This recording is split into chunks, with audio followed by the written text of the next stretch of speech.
So what's up, everybody? It's your boy Mark Howard, representing these Cowboys, and we talk Cowboys here. You know how this goes. So game is over. Unfortunately, Cowboys fell short by a score 24-21. That's at least 10 points below what I figured we're going to need to put up to win a game, or at least come close to it. I thought that the Cowboys played it pretty well. They were, I knew it was going to be a challenge, as much as a lot of these pundits out here talking about, we were expecting the Cowboys to win this game anyway, and they're really not going to win because Micah's gone. I mean, again, as I said before earlier, did I want Micah gone? Hell to the no. Excuse me, but I know enough about with football that it's the ultimate team sport. I think Dak played really well.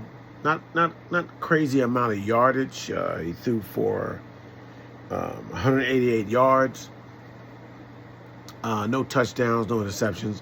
Should have had more yards. CeeDee Lamb, who had 7 receptions for 110, should have had 10 receptions for about 165. He dropped some passes. That's not like CD to do that. But like a captain, a veteran, he definitely is owning it. See him on the sidelines. He's showing he knows owning. He's one of the best receivers in the game. He's one of the best receivers in the game. You can talk about other receivers, Jefferson. Guys are going to drop passes. It happens. And it sucks it happened, especially at the time that it did. It's not, anything there. I'm not going to belabor that. Pickens made some catches, made some plays, got 3 catches only for about 30 yards. We ran the ball. We ran the ball pretty well. O-line was able to open up some holes. Javonte Williams looked kind of sharp with 54 yards rushing. And Miles Sanders had 53. Most of it on one run. I think he ran for 40 yards on one play. But unfortunately, he did fumble right near the end of the half, which killed some momentum. We were headed to the red zone.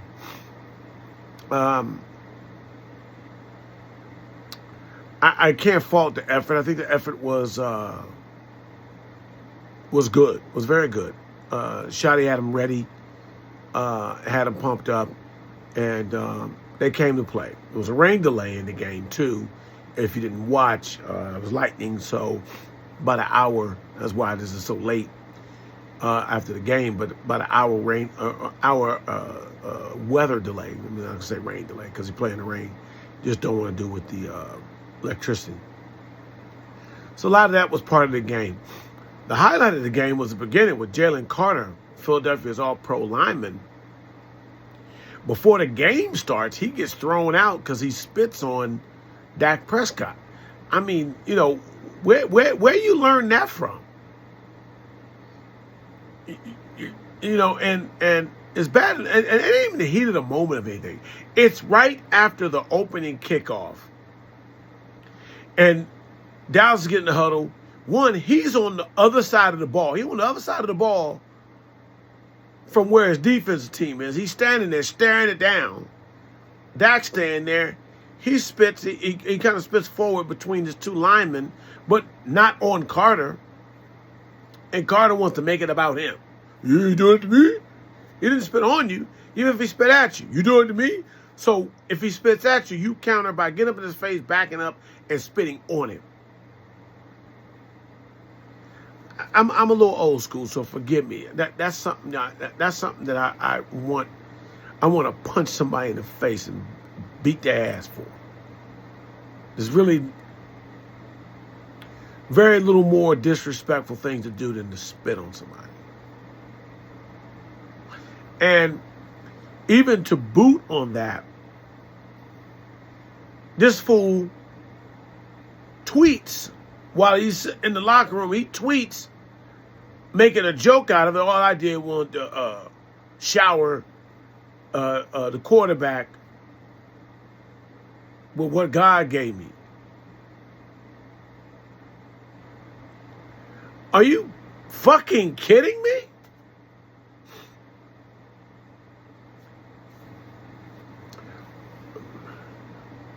I would say to you this. Now, I'm not going to worry about it because it ain't my team. We ain't got to play him till later on.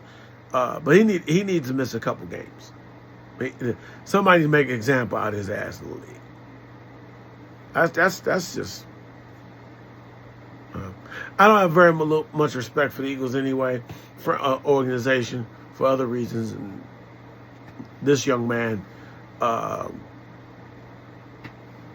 yeah. I don't know who raised you, boy. Anyway, enough of that shit. Overall, as far as the game goes, it was a game that either team could have won. Dallas just wasn't able to really muster up enough of a drive to score in the second half. It was 21-20 at halftime. Philadelphia got the ball to start the second half. They drove down. Dallas played a good D, and they kicked the field goal to take them up by 4. And we had our opportunities. Those drop passes hurt us. Even when we kicked field goal, we went down and scored 2 touchdowns, 14-14. We get the ball back, and we're driving. And the drop pass from CD really hurt us and put us in a position where we kicked the field goal, where we probably could have kept the drive alive and get a touchdown punching in. That touchdown might have meant a little bit more to us psychologically, lifting us up and maybe even affecting Philadelphia a little bit, even though it was the first half. Excuse me. The second half, we weren't able to put any points on the board. And that's the difference in the game right there. I think it was good effort there. The line did pretty well. I think Philadelphia made some other particular adjustments, got a little fired up and changed a few things, but it made it very critical. And those other drops in the second half by CD were killers. They were killers. So it is the Eagles. They are a very tough team. They ran it pretty well overall. Jalen Hurts ended up being the leading rusher by 1 yard. He had 63 yards, and Barkley had 62 yards. And the one thing I would say with the defense, a few things I'm going to say defensively. And because I went there, so I'm going to say this first, unfortunately, but I'm going to say it. Got to make the tackles. Trayvon Diggs covered well. A.J. Brown caught one pass. I don't know if he was following him. He caught one pass late in the game. It was a key pass. But Trayvon Diggs, they just weren't even going to him. Deron Bland did good. The only thing that did happen was a big play that one of the receivers, I didn't write his name down, Jahad Dotson made a big play, 40 yards on a long, third down play over Kyer Elam. Just one-on-one, and he just whipped it. And other than that, that was it. Dallas did figure out how to get into his face a little bit, into Jalen Hurts' face a bit, bother him, distract him, rush him, hurry him. Ezeraku was very close to a sack, but he was able to find Barkley and flip it out there to him before he could get to him and sack him. I think we had 1 sack in the game. But we had some hurries and pressures later, after the first quarter. I like the way the defense played. Yes, number 11 wasn't there. We could look at a couple things where you say, oh, number 11 would have caught him. You're right. No doubt about that. But there's plenty of times Hurts has done damage to us with number 11 with us. So you can go through all that if you want to. If this defense, as they start to grow, to me it seemed like they were a little hesitant. Just overall, the defense seemed like they were a little hesitant to make mistakes. And they finally kind of cut loose. They came out, it was reported when they came out after the rain delay, or actually after the halftime, they were like, let us loose. They did a couple of blitzes. That threw Hurts off. I think, yeah, as a matter of fact, we got 2 sacks on him. But I'm going to tell you, Houston came in. I don't know if he played as much, but he came in. Houston can play. He's a keeper. He's a keeper. Yeah. So not having number 11 is one thing. You know, honestly, who I'm missing more, and I'm only saying this because he's still on the team, is number 0. DeMarvin Overshown is who we miss. Who we miss. We get DeMarvin Overshown with this defense and a little bit of what I see with this pass rush. Let me tell you this too. Kenny Clark is good. Kenny Clark is good. He's definitely a difference. That middle was getting clogged up. Hey, Toya was up in that backfield a bit too. The rookie Toya. Hey, Mozzie Smith was on the inactive roster. I think Mozzie Smith is about to be headed to the streets. They kept him, I believe, because they weren't sure about Toya and how there would be. You got Osa, lack of depth there. I think they kept him for that point. I know Kid Peyton Thomas is hurt, but they kept Mozzie. A lot of people was like, okay, and then they didn't activate him for this game. He's a healthy scratch. Mozzie's and I'm saying he's headed for the street. You know, I think they just wanted to be sure they got somebody that they can trust and they can feel good about. Or the coaches needed to show that the players can show that they can play. We don't need Mozzie. And then upstairs is going to say, hey, you know what? We're going to let him go. You know, so I would say if not this week, sometime before, you know, we got 10 days before the next game. If not before game 2, I would say by the end of this month, as some other people come back, Mozzie probably is not going to be here with us anymore. And, you know, it just didn't work out. You know. Overall, with the line, I think Guyton did well, but later down the stretch in a couple of situations, Guyton was getting whipped a little bit. Got some pressures on Dak on a key drive. That second to last drive. And but it can happen. It can happen.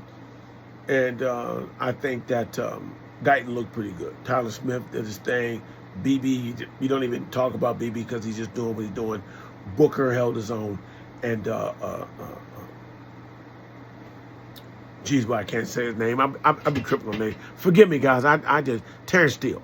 I'll delay on it with names. I just got it like that. I blame it on the vaccine. I'm not an anti-vaxxer. I got vaccinated, but just plain on that. But anyway, overall, I thought the guys did well. Look, it's a league, it's a division game. As I said before, we're going to get up for each other in the division. If you know about the NFC East, it's a battle. Said it before, said it again. I know how the NFC East is. It is the best division in football. Greatest division in the history of the NFL. Period. And we all want to battle each other. That's why you saw there was a lot of dust-ups and separation there. We don't like each other. Don't like each other. Don't want to like each other. Okay? You get other teams, though, they want us. They got to pull. They like to pull from us. Because you see, teams will always get former Cowboys, but you don't see the Cowboys getting these former players. You come off the NFC East team, a Giant, Washington, Philly, man, we ain't messing with them. We got Miles Sanders, but Miles Sanders didn't directly come from Philly. He came from Carolina. We're not taking their waste. The only there's only one time we did that with the running back from Washington. He lasted a year and whatever. So I digress, but I'm just letting you know. I feel good about what the Cowboys look like here. Other teams that we face will be good. They won't be Philly. And what I mean by that, they all won't be where you have that running system with the quarterback and running back threat like Philly has. Some others are. There's some other teams we will face that will have a good running quarterback, but not like Philly, not with the tush push, not with that big old line that they got to. And we were able to handle him a bit. You know, our team was very physical, like us. So I feel good about it. There's no such thing as a good loss. I don't believe in moral victories and good losses, but you know, I knew it was going to be a battle. And fools out here that think they know want to act like, oh, well, they weren't going to win this because the Cowboys this, that. We still have some dogs on the team. We still got some dogs. We may have lost what was a big dog, and I'm not going to talk about this no more. I'm not going to mention about it because it's game one. We got to move on. I moved on. That big dog we used to have is gone. C'est la vie. He with Green Bay. I personally, as another human being, I wish him well. As a football player, fuck him. So that's just me. All right. Anyway, respect to everyone, except the Eagles. And be well. All right, guys. Again, subscribe to the channel. Like the page. Please share it. Share it with some friends. Like some more views. We'll build up audience. And it starts with you. I can't do this without you guys. So I definitely appreciate any support, any and all support. All right? You guys have a good night.